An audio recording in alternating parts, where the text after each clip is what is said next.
ঢাকাই চলচ্চিত্রের নতুন করে আলোচনায় আসা চিত্রনায়িকা প্রার্থনা ফারদিন দিঘি আবারও বড় পর্দায় ফিরছেন নতুন সিনেমা নিয়ে। গত বছরের ঈদে মুক্তি পাওয়া জঙ্গলি সিনেমার মাধ্যমে দর্শকের নজর কাড়ার পর এবার তিনি হাজির হচ্ছেন বিদায় সিনেমা নিয়ে।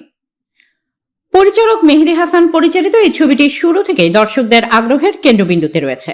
গত বছরের অক্টোবরে সুনামগঞ্জে শুরু হয় সিনেমাটির শুটিং। তবে নির্ধারিত সময় চলতি বছরের ঈদ উল ফিতরের আগেই কাজ শেষ করা সম্ভব হয়নি, ফলে মুক্তির সময় পিছিয়ে দেওয়া হয়। সংশ্লিষ্টদের তথ্য অনুযায়ী সবকিছু ঠিক থাকলে আগামী ঈদ উল আজহাতেই মুক্তি পেতে পারে বিদায়। বর্তমানে সিনেমাটির কিছু গুরুত্বপূর্ণ দৃশ্যের শুটিং এখনো বাকি রয়েছে। বিশেষ করে মালয়েশিয়ায় কয়েকটি দৃশ্য ধারণ করার পরিকল্পনা রয়েছে। পাশাপাশি একটি গানের কাজও অসম্পূর্ণ। দিঘি জানিয়েছেন, খুব শিগগিরই শুটিংয়ের সময়সূচি চূড়ান্ত হবে এবং কাজ শেষ করা হবে দ্রুত। এই সিনেমার বিশেষ দিক হলো এখানে প্রচলিত নায়ক কেন্দ্রিক গল্প নেই, বরং পুরো গল্পটি মূল চালিকা শক্তি হিসেবে কাজ করছে।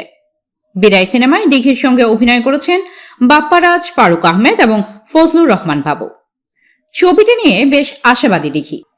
তার মতে এটি এমন একটি গল্প যা শুধু দেখেই শেষ হবে না, বরং দর্শকের মনে দীর্ঘ সময় প্রভাব ফেলবে। তিনি আরো বলেন, আবেগ ও বাস্তবতার মিশেলে তৈরি এই সিনেমায় দর্শক নিজেদের জীবনের প্রতিফলন খুঁজে পাবে। প্রযোজকও জানিয়েছেন, এই ছবির আসল নায়ক কোনো ব্যক্তি নয়, গল্পই এখানে প্রধান চরিত্র। এটি একটি মানবিক ও সচেতনতামূলক চলচ্চিত্র যা সব শ্রেণীর দর্শকের জন্য উপযোগী। এদিকে বিদায়ের পাশাপাশি আরও একটি প্রজেক্ট নিয়ে ব্যস্ত সময় পার করছেন দিঘি।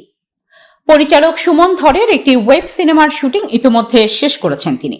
সেটিও আসন্ন ঈদ উল আজহায় মুক্তি পাওয়ার সম্ভাবনা রয়েছে। সব মিলিয়ে একাধিক কাজ নিয়ে ঈদকে সামনে রেখে বড় পর্দা ও ডিজিটাল দুই মাধ্যমে দর্শকদের সামনে হাজির হতে যাচ্ছেন দিঘি।